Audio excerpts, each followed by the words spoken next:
Hello everyone, welcome to our channel Skill Edu Hub. So students, आप सभी जैसा कि वेट कर रहे थे कि कब सीबीएसई आपको डिटेल्स देगी कि आपके सिलेबस कितना % रिड्यूस हुआ है। तो आपका वेट ओवर हो गया है, राइट? तो सीबीएसई ने दे दी है बहुत डिटेल्स, बहुत इजी बना दिया आपके साइंस को syllabus for class 10th and 9th both. तो अभी जो मैं डिस्कस करने जा रही हूँ इस वीडियो में वो है सिर्फ क्लास 10th का। देखो, सीबीएसई ने सबसे पहले लिखा कि हमें पता है कि साइंस बहुत इंपॉर्टेंट रोल प्ले करती है स्टूडेंट्स की लाइफ में। उनको पता होना चाहिए कि साइंस को हम कैसे ऑब्जर्व कर सकते हैं, हम अपनी ऑब्जर्वेशंस कैसे बना सकते हैं, हम उसके ड्राइंग्स कैसे बना सकते हैं, हम उसके ग्राफ्स कैसे बना सकते हैं। तो सीबीएसई को सब पता है कि स्टूडेंट के लिए क्या इंपॉर्टेंट है। एंड उन्होंने बहुत कंसेप्ट आपके लिए रखे हैं। उन्होंने टोटल थ्योरी नहीं दिया आपको, उन्होंने बहुत कंसेप्चुअल सिलेबस रखा है आपके लिए, राइट? तो सीबीएसई ने कुछ जर्नल इंस्ट्रक्शंस दी हैं सबसे पहले आपको फॉर द इंटरनल असेसमेंट। तो जर्नल इंस्ट्रक्शन सुन लीजिए। कई स्टूडेंट सोच रहे थे कि 30% गया तो 70% सिलेबस आएगा एंड क्या पता एग्जाम भी 50-60 मार्क्स का हो, बट नो, एग्जाम आपका 100 मार्क्स का ही रहेगा, राइट? एंड आपके एनुअल एग्जामिनेशन में एंटायर सिलेबस आएगा जो मैं आज आपको एक्सप्लेन करने जा रही हूँ। अब ये इंटरनल असेसमेंट पहले बहुत डिफरेंट वे में होती थी लास्ट सेशन तक, बट इस बार बहुत डिफरेंट वे में है। तो डिस्कस करते हैं कि इंटरनल असेसमेंट किस बेसिस पे हो गई। इंटरनल असेसमेंट को उन्होंने 5 मार्क्स के 4 पार्ट्स बना दिए हैं। फर्स्ट पार्ट में उन्होंने क्या बोला है कि आपका स्कूल 3 पीरियोडिक टेस्ट लेगा एंड उसमें से बेस्ट 2 टेस्ट के मार्क्स की वेटेज 5 में से हम लोगों को दे देगा फाइनल रिजल्ट के लिए। सेकेंड 5 मार्क्स किस लिए दिए हैं उन्होंने? सेकेंड 5 मार्क्स में उन्होंने बोला आपका स्कूल कोई भी क्विज रख सकता है, कोई भी ऑरल टेस्ट रख सकता है, कोई भी कंसेप्चुअल टेस्ट रख सकता है, पोस्टर बनवा सकता है, व्हाटसोएवर जो भी स्कूल ने करवाना है उसका वेटेज भी कितना रहेगा हमारा 5 मार्क्स। देखते हैं नेक्स्ट 5 मार्क्स किसके हैं। नेक्स्ट 5 मार्क्स आपके प्रैक्टिकल फाइल के हैं जो आप लैब में वर्क करेंगे। आप लैब में वर्क करते हैं, आपको पता है कि टीचर ऑब्जर्व करती है एंड प्लस आपकी जो प्रैक्टिकल फाइल, रिकॉर्ड फाइल बनती है उसके बेसिस पे आपको 5 मार्क्स मिलेंगे, right? 5 5 5 15। Next, portfolio to be prepared by the student. ये मैं आपको लास्ट पार्ट में बताऊंगी। उन्होंने एक यूनिट दे दी है, उस यूनिट में से आप कोई भी एक टॉपिक अपने चॉइस का उठाएं एंड उसके बारे में एक जस्ट लाइक आप बोलते हैं ना प्रोजेक्ट रिपोर्ट बनाएंगे। तो 5 × 4 हो गए 20 and I hope her student 20 में से 20 अब इजीली ले सकता है। तो बात करते हैं सिलेबस की कि अब सिलेबस कैसे डिज़ाइन हुआ है आपका। तो इसको चेक करते हैं हम लोग। सिलेबस भी बहुत ईजी वे में ही डिज़ाइन किया है उन्होंने। सी, पहले आपके पास 5 सेक्शंस थे, अभी भी आपके पास 5 सेक्शंस ही हैं। पहले केमिस्ट्री 25 मार्क्स की आती थी, बट अब आ गई है 26 मार्क्स की। एंड केमिस्ट्री को इतना रिड्यूस कर दिया गया है कि 26 में से 26 easy. World of living bio पहले भी 23 की आती थी, अब भी 23 है। नेचुरल फिनोमेना पहले भी 12 का था, अभी भी 12 का है। इफेक्ट्स ऑफ करंट पहले था 13 का एंड अब है हमारा 14 का। नेचुरल रिसोर्सेज पहले था 7 का, अब है 5 का। तो देखते हैं सिलेबस में क्या क्या रिड्यूस हुआ है। स्टार्ट करते हैं हम केमिस्ट्री से। Theme materials, unit 1 chemical substances, nature and behaviour. Unit 1 में आपके पास यू नो दैट चैप्टर 1 आता है केमिकल रिएक्शंस एंड इक्वेशन। तो इसमें उन्होंने सारी इक्वेशंस ही रखी हैं, सारी केमिकल रिएक्शंस ही रखी हैं, like combination, decomposition, displacement, double displacement, precipitation, neutralisation, oxidation and reduction. तो ये चैप्टर तो आपको आ रहा है कंप्लीट विद बैलेंसिंग, राइट? तो इस चैप्टर में कुछ रिडक्शन नहीं मिल रहा है। Next is acid basis and salts. Acid basis and salt भी आपको पूरा ही आ रहा है कि H पॉजिटिव आयंस क्या होते हैं, OH नेगेटिव क्या होते हैं, pH क्या होता है, pH स्केल का लोगेरिथम क्या होता है, ब्लीचिंग पाउडर क्या होता है, बेकिंग सोडा कैसे बनता है, वॉशिंग सोडा कैसे बनता है। इसके सारे प्रिपरेशन एंड यूजेस आपको आ रहे हैं, राइट? इंपॉर्टेंस ऑफ pH भी है। तो ये टोटली आपको सेम ही आ रहा है। Acid bases salt chapter first and second chapter है सेम। बात करते हैं मेटल्स एंड नॉन मेटल्स की। Metals and non metals, you know metals and non-metals is the third chapter in your NCERT book metal non metal में वही same properties of metal non metal आ रही हैं, reactivity series भी आ रही है, formation and properties of ionic compounds, यहाँ चैप्टर हो रहा है ख़त्म। आपकी बुक में मेटलर्जिकल प्रोसेसेस भी हैं, कोरोजन एंड प्रिवेंशन भी है, वो हो गया कट। ओके जी, तो यहाँ पे हमें मिल गया एडवांटेज, क्योंकि मेटलर्जिकल प्रोसेसेस में बच्चे बहुत कंफ्यूज होते थे। कार्बन एंड कंपाउंड, बच्चों का सबसे फोबिया वाला चैप्टर, पूरा कट।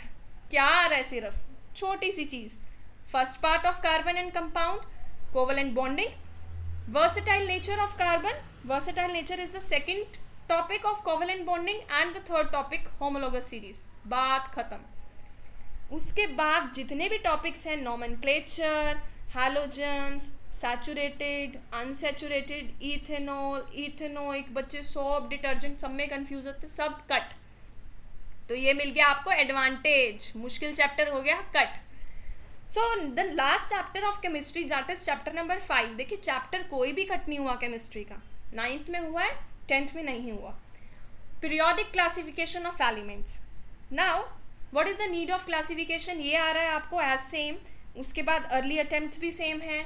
अर्ली अटेम्प्ट्स किस किस ने किए थे, Dobereiner, octave and Mendeleev periodic table, ये सारा कुछ आपको यहाँ तक आ रहा है। मॉडर्न पीरियोडिक टेबल भी आ रहा है आपको, प्रॉपर्टीज़ भी आ रही हैं, वैलेंसी भी आ रहा है, एटॉमिक नंबर भी आ रहा है, मेटेलिक, नॉन मेटेलिक, ये सब कुछ आ रहा है। तो chapter number 5 is also full. तो कहाँ, जहाँ स्टूडेंट को चाहिए था कि मेरे लिए मुश्किल है कार्बन कंपाउंड्स का last part, metal non metal का लास्ट पार्ट, वो हो गया cut. So congratulations for that, right. बात करते हैं बायोलॉजी की, कि बायो में क्या क्या कट हुआ है। बायो, यू नो, बायो को हम बोलते हैं the world of living. Bio का फर्स्ट चैप्टर क्या होता है, life processes. I think life processes तो फुल ही है, एक्सक्रीशन, न्यूट्रिशन, रेस्पिरेशन, ट्रांसपोर्टेशन, ये चैप्टर आपको आ रहा है फुल, राइट। तो स्टूडेंट्स कर चुके होंगे, बहुत अच्छी बात है। सेकेंड चैप्टर जो आपके पास था, कंट्रोल एंड कोऑर्डिनेशन, वो हो गया कट। बच्चे ब्रेन नहीं बना पाते थे, वॉलंटरी, इनवॉलंटरी, रिफ्लेक्स सेक्शन में इतना कंफ्यूज होते थे, प्लांट्स, एनिमल्स की कोऑर्डिनेशन में कंफ्यूज हो, वो हो गया कट। हो जाइए खुश यहाँ पर। Reproduction, reproduction is the 8th chapter, how do organism reproduce. 7th chapter cut हो चुका है आपका। हाउ डू ऑर्गेनिज्म रिप्रोड्यूस में भी बहुत कम ही आ रहा है। Reproduction in animals and plants, sexual and asexual दोनों आएंगे। रिप्रोडक्टिव हेल्थ, वो भी आ रहा है। मेथड्स ऑफ फैमिली प्लानिंग, ये भी आ रहा है। Safe sex versus HIV AIDS, ये भी आ रहा है। ऑलमोस्ट सारा चैप्टर ही है ये, and I think this is the important chapter जो कि आपको करना भी बनता है। तो ये सारा चैप्टर ही आ रहा है आपको। Next is your heredity and evolution. Heredity and evolution की कुछ चीज़ें ब्रीफ में आने वाली हैं। हेरिडिटी एंड एवोल्यूशन का मेंडल कंसेप्ट तो देखो आएगा ही आएगा, इसके बिना हेरिडिटी एवोल्यूशन स्टार्ट भी नहीं होता, राइट। मेंडल कंसेप्ट में सारे लॉज आ जाते हैं मेंडल के, राइट। उसके बाद आपको क्या आ रहा है, sex determination in the brief introduction. तो इसमें आपका कौन सा पार्ट कट गया है, इसमें आपका एवोल्यूशन का पार्ट कट गया है, जो कि बच्चों के लिए सबसे बड़ा फोबिया होता था। मैम व्हाट आर फॉसिल्स, ये कहाँ से एवोल्यूशन हो रहा है, तो ये पार्ट हो गया कट। तो जो चीज़ें आपके लिए नेगेटिव थी ना एग्जाम पॉइंट ऑफ व्यू के लिए, तो वो चीज़ें हो रही हैं कट, तो that is also good. Bio में भी कट हो गया। So the next is physics, unit 3 the natural phenomena. Unit 3 almost बिल्कुल सेम रहा है। रिफ्लेक्शन ऑफ लाइट भी आ रहा है आपको, इमेजेस फॉर्म्ड।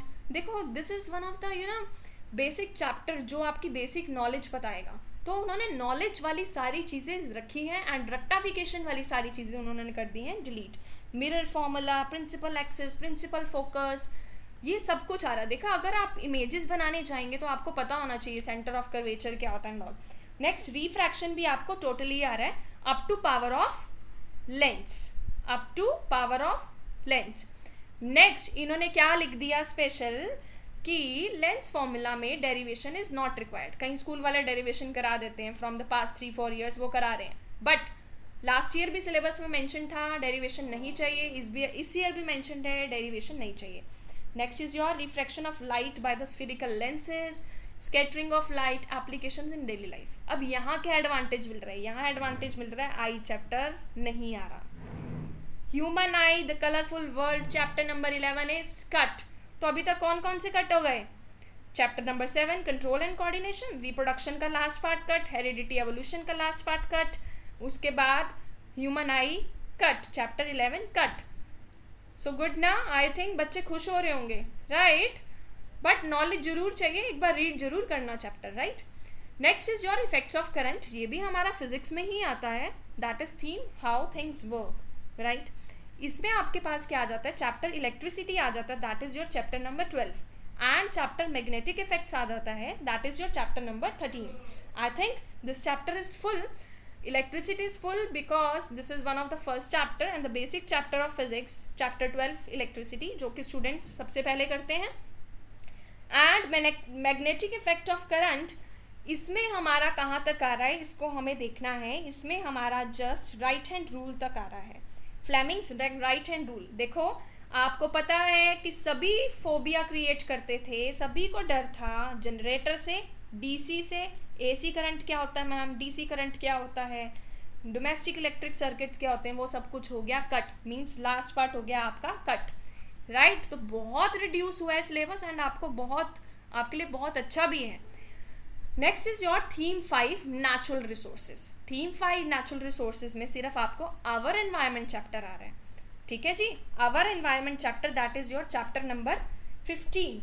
आवर एनवायरनमेंट आपको फुल चैप्टर ही आ रहा है. नाउ बात करते हैं इंटरनल असेसमेंट. मैंने आपको बताया था जो आपने पोर्टफोलियो क्रिएट करना है, मीन्स लाइक प्रोजेक्ट रिपोर्ट, ऐसा कुछ क्रिएट करना है for the internal assessment, that would be of 5 marks. तो इसके लिए आपने कौन सा चैप्टर करना है, देखो व्हाट इज दिस. इसमें उन्होंने स्पेशल नोट दिया एंड बहुत क्लियरली लिखा है that the learners are assigned to read the below listed part of unit 5. Below listed means ये वाला, कंफ्यूज मत हो जाना. कई लोग कंफ्यूज हो रहे हैं कि इन्वायरमेंट आएगा नहीं, वो आएगा, राइट? तो इसका क्या करना है आपने, इसका एक 5 मार्क्स का आप एक भी टॉपिक उठा सकते हैं. लाइक मैंने उठाया डैम्स, व्हाट आर डैम्स, उस पर मैंने प्रेजेंटेशन दे दी. लाइक मैंने उठाया what is wild life, wild life sanctuaries क्या होती हैं, उस पर मैंने presentation they the, right? Just like a project, ताकि मेरे को 5 में से 5 मार्क्स मिल जाए. तो you can create in these days, you can go for the project in these days. अपनी टीचर से डिस्कस करिए कि कितने मार्क्स का प्रोजेक्ट बनाना है and you can go for the project these days, right? That is your management of natural resources में से आ जाएगा ये. तो आई थिंक, आई होप आपको क्लियर है ये सारा सिलेबस एंड बहुत ईजी बना दिया है. बात करते हैं प्रैक्टिकल्स की. प्रैक्टिकल, आपकी प्रैक्टिकल फाइल लगेगी अब, जिसमें आपको सारे प्रैक्टिकल्स देखने हैं कि किस अकॉर्डिंग हमने करने हैं एंड प्रैक्टिकल फाइल बनानी है. ये स्कूल का सब कुछ है, इसकी इन्होंने यूनिट 3 तक बना दी हैं एंड यहाँ पे आपको बुक्स रेफर कर दी हैं कि कौन कौन सी बुक्स ली जाएं, कहाँ कहाँ से आप पढ़ सकते हैं. Okay, last is your assessment area. Assessment areas में क्वेश्चंस किस अकॉर्डिंग के होंगे, तो इन्होंने 3 पार्ट्स में उसको डिवाइड कर दिया है. मैक्सिमम मार्क्स इन्होंने 80 मार्क्स, आपको पता है टोटल एग्जाम होगा. एंड इंटरनल असेसमेंट के लिए भी इन्होंने 20 मार्क्स का दिया है. पीरियोडिक टेस्ट ट्वाइस होंगे आपके. Subject enrichment, practical work 5 and portfolio जो मैंने आपको लास्ट पार्ट कराया वो 5 मार्क्स का है. And what's the note here, note here ये यहाँ पे है कि आपका एग्जाम में क्वेश्चंस कैसे आएंगे. Typology of the questions, very short, objective, assertion reasoning जो लास्ट ईयर ऐड हुआ था, शॉर्ट आंसर, लॉन्ग आंसर, ये सब कुछ सेम ही है, राइट? तो इसमें आपने डिस्टर्ब नहीं होना. And internal choice of approx 33% would be provided. Internal choice में आपको और करके क्वेश्चन आते हैं ना, कि लॉन्ग आंसर में आगे 3 क्वेश्चन आगे, आपको कोई एक अटेम्प्ट करना है, तो वो है. सो आई होप स्टूडेंट्स आपको अब बहुत क्लियर हो चुका है कि कितने सारे चैप्टर्स कट हो चुके हैं, कितने सारे टॉपिक्स कट हो चुके हैं. वीडियो अच्छी लगी तो लाइक एंड सब्सक्राइब जरूर करें चैनल को. सो बाय बाय, टेक केयर.